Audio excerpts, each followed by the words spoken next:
गणनायकाय गणदैवताय गणाध्यक्षाय धीमहि गुणशरीराय गुणमण्डिताय गुणेशानाय धीमहि गुणातीताय गुणाधीशाय गुणप्रविष्टाय धीमहि एकदन्ताय वक्रतुण्डाय गौरीतनयाय धीमहि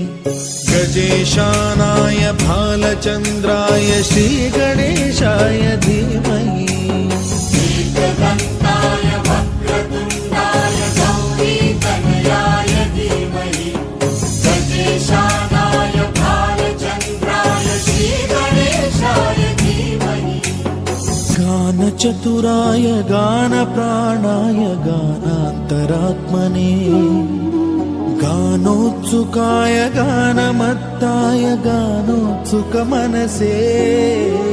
गुरुपूजिताय गुरुदैवताय गुरुकुलस्थायिने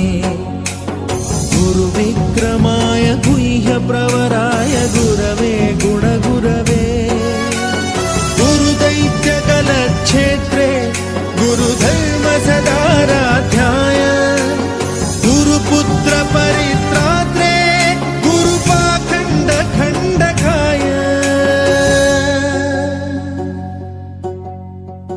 गीतसाराय गीततत्त्वाय गीतगोत्राय धीमहि गूढगुल्फाय गन्धमत्ताय गोजयप्रदाय धीमहि गुणातीताय गुणाधीशाय गुणप्रविष्टाय धीमहि